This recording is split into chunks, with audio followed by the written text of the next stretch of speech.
السلام عليكم ورحمة الله وبركاته. أصحابتك وحرين جانا كمركلة السوداء وذا أدي هذا ومهتسنتين مقالكن وحنا بقينا ندخل وذاقوا عبدكرين إدلي وأحقفك اللبات اللوجة شكسية هي مسق ماسقي فيدن أو رفيوجر أفر سنة بحثها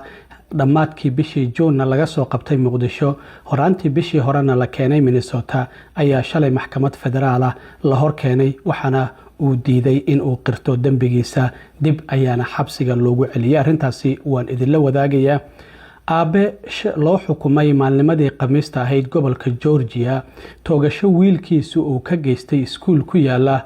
gobolka Georgia ku dhawaad 2 sano ka hor arintaasi waalidiinta Soomaalida maxay ka baran karaan sidoo kale waan idin la wadaagaya Cabdikariin Idle oo aan ognahay in ay dacwadoogayaasha gobolka Minnesota ee federaalka ay leeyihiin waa qofka labaad ee ku eedeysan kiiskii Fiden or Future oo ku dhawaad lacag 300 milyan oo dollar ah lagu dhacay isla markaana dhamaadkii bishii June laga soo qabtay magaalada Muqdisho 12kii bishii dhamaatay ee Julayna la keenay gobolka Minnesota ayaa maxkamadiisii labaad maalnimadii shalay ahayd la soo taagay Cabdikariin Idle oo 42 jir ah waxa uu ku eedeysan yahay ilaa iyo 31 dambi oo kala duwan iyo in ka badan lacag 5 milyan oo dollar ah in uu qaatay isla markaana ku dhawaad muddo 4 sano ah ayaa la raadinayay Cabdikariin waxaan ognahay markii la keenay gobolka Minnesota 17 July in maxkamadda la soo taagay qareen ay dawladdu u qabatayna uu yiri waxaan u baahanahay muddo 2 toddobaad ah marka waxa la isdhahayay marka maxkamadda labaad lagu soo celiyo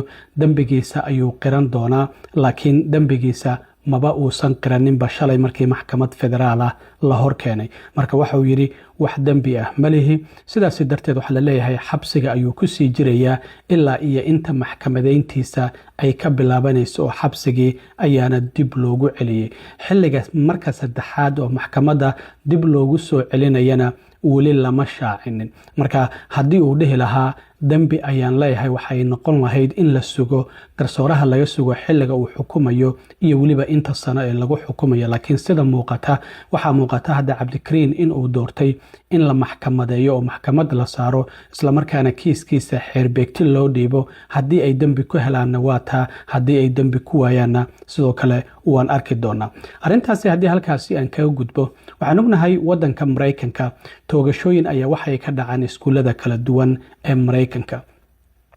wiil hadda 16 jir ah laakiin sanadkii 2024 bishii sagaalaad isagoo 14 jir ah ayaa waxa doogasho uu ka geystay iskuulkii sare uu dhiganayo la yiraahdo Appalachia High School oo ku yaala gobolka Georgia wiilkaasi waxa uu dilay labadan arday iyo labadan macallin ee idin muuqda qori uu aabihii hadiyad ahaan ugu keenay ayuu soo qaatay iskuulka ayuu la yimid kadibna markii iskuulku uu bilowday kadib ayaa toogashadaasi uu geystay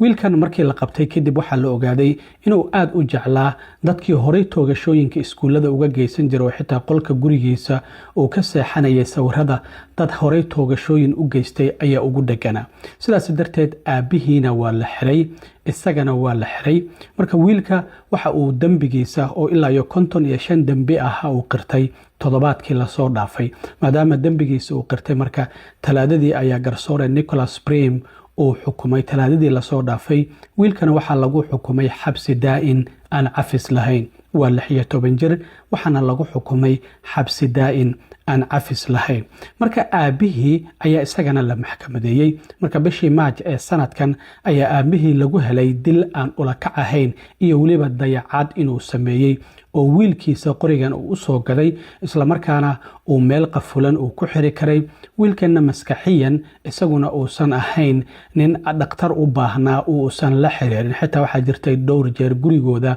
in uu boolis ku tagay sidaas darteed aabihii waxa la yiraahdaa Colin Gray oo 55 jir wiilkana waxa la yiraahdaa Colt Gray marka aabihii maadaama isagana dambi ay xirbeegtay ay ku heshay waxa uu mutaysan karay 27 dambi oo kala duwan ayaa lagu helay xabsi u dhaxeeya 10 sano ilaa iyo 243 sano sidaas darteed dacwadoogayaashu waxay doonayeen 80 sano in aabaha lagu xukumo qareenkiisuna waxa uu doonayay difaaciyo 10 sano in lagu xukumo marka garsooraha ayaa waxa uu iska lahaa xukunka maadaama isagu uu dhageysanayay kiiskan marka hal garsoore ayaa aabaha iyo wiilkaba xukumay 3 maalmood gudahood maadaama wiilka talaadadii la xukumay aabahana Khamiistii ayaa la xukumay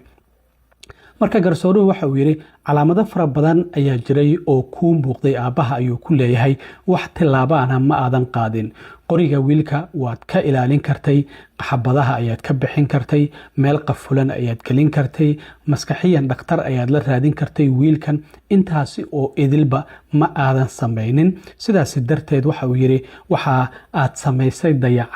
dayacaadaasi darteedna aabbaha waxaa loogu xukumay 15 sano oo xabsi ah marka arintan waalidiinta Soomaaliyeed maxay ka baran karaan waxaa laga baran karaa caruurtaada inaad ka warhayso xaaladooda maskaxiyeed iyo waliba dadka ay saaxiib la yihiin hadda waxaa bilaabatay in waalidiinta loo maxkamadeeyo loona xukumo caruurtooda dambi ay geysteen sidoo kale waxaa jirtay gobolka Michigan sanadkii 2021 wiil yar oo 16 jir ahaa ayaa isaguna iskuulkiisa intuu tago waxa uu ku dilay 4 qof saabihi ayaa u soo iibiyeen iraade Jennifer iyo James Crambley ayaa la dhahayay wiilkana Ethan ayaa la dhahayay wiilkii isaga xabsi daa'in aan cafis lahayn ayaa lagu xukumay hooyada iyo aabihiina waxa lagu xukumay iyagana min 15 sano marka waxay soo bilaabatay sanadkii 2022 hadda 2026 aan ku jirnana haddana aabahan iyo wiilkiisa waxa aabahan loo xukumay dambi oo wiilkiisa geystay marka caruurtaada dadka ay la socdaan haddii qori ay soo iibsadaan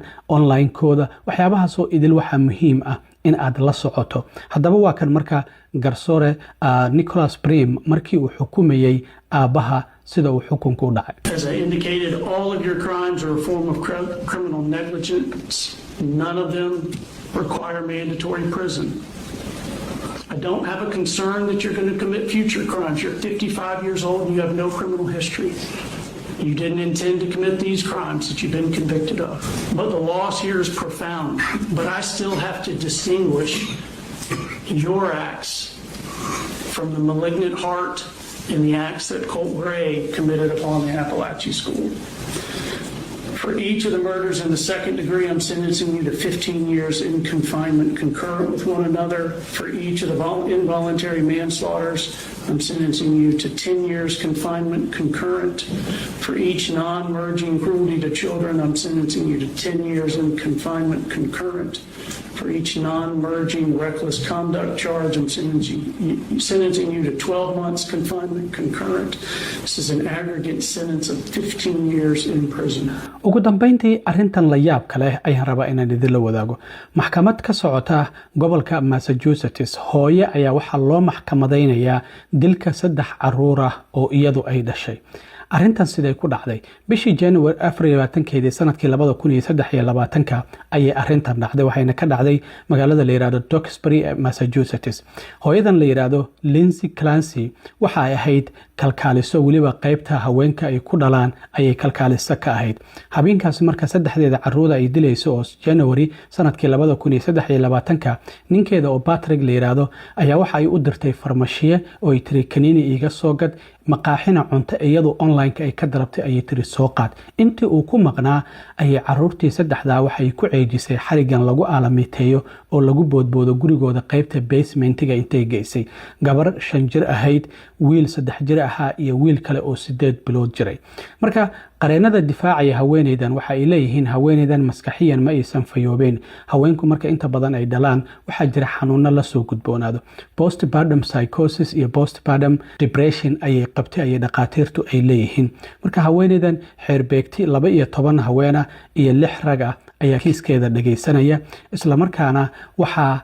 la leeyahay haweeneydan dambi may ku leedahay dilka saddexdaasi caruurta ah mise dambi kuma lahan oo maskaxiyan ma aysan fayoobeen ninkeeda oo hadda xaas kala guursaday isaga qofkii ugu horeeyay marqaati fur ahaan loo soo istaajiyay ayuu ahaa waxana uu sheegay inaysan dambi lahayn xaaskiisii hore xilligaasi dilka ay geysanaysana aysan fayoobeen marka haweeneydu markay caruurta dishay waxay samaysay qoorta ayay midi iska marisay halkan xididooleeda gacanta oo ristiga la yiraahdana sidoo kale midi ay iska marisay qolkii jiifka oo dabaqa labaad gurigooda ku yeelay daaqada ayay iska tuurtay marka intan hoose ayay paralysis ka noqotay hadda maxkamadda xitaa waxa jirta in wheelchair ay ku fadhiso marka maxkamadeeda ay socoto oo talaadadii bilaabatay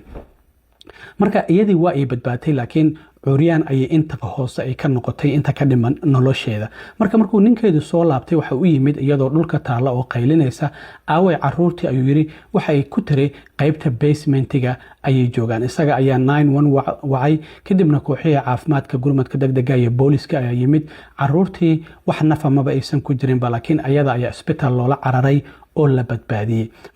hadda maxkamadeeda ayaa socota. shalay garsooruhu xeerbeegtida dhegaysanaysa kiiskeeda ayaa waxa uu u diray gurigii dilku uu ka dhacay. waxa uu yidhi guriga taga. gurigii ayay tageen, mana loo ogolo inay daaqadaha furaan, laakiin qolkii iyadu ay iska tuurtay oo dabaqa labaad. gurigii ayay soo arkeen, maqaaxidii cuntada uu ka soo qaadayay ninkeeda habeenkaasi, iyo sidoo kalena farmashiyihii sidoo kale waa ay tageen. arrimihii waa ay soo kormeereen. maxkamadeedu hadda waa ay socotaa, islamarkaana waxaa la filayaa inuu go-aan ka soo baxo. waan arki doonaa go-aanka ka soo baxo haddii uu noqdo in haweeneydan ay dembi ku leedahay dilka 3deedii caruurta ahayd oo ay dishay, amaba in aysan dembi ku lahayn. inta badan haweenku markay umulaan xanuunadan waa ay la soo gudboonaadeen, inay qaarkood u hiloobaan waalidiintood haddii aysan ka agdhoweyn, in maskaxiyanba aysan dareemaan in ama iyagu ay isdilaan ama caruurtan ay dilaan. waxaa fiican in dhakhtar qofka lala raadiyo haddii aad waxyaabahaasi oo idil aad ka dareento. laakiin ninkeedu xitaa waxuu yidhi intii aan farmashiyaha iyo maqaaxida ku maqnaa taleefon ayaan kala hadlayay, islamarkaana waxaan dareemayay inay mashquul ahayd. waxaan isdhahayay maadaama xilli habeen oo jiif loo diyaargaroobaya ahayd, caruurtii ayay u qubaynaysaa oo jiif ay u diyaarinaysaa. kolley ninkeedu waa uu difaacaya. dhaqaatiirtii ayaa la wareystay, iyada baaray. waxaa la wareystay kooxihii gurmadka degdega ahaa oo caruurta markii ugu horreysay u tagay oo arkay inay meyd yihiin. dharkoodii ay habeenkaasi wateen iyo xariggii ay ku dishay ayaa maxkamadda la keenay. iyadu aad ayay u oynaysay marka caruurta dharkoodii iyo xariggii ay ku dishayba lasoo bandhigay. waan arki doonaa maxkamadaasina waxyaabaha ka soo kordha. aad iyo aad u mahadsantihiin asxaabta. intaan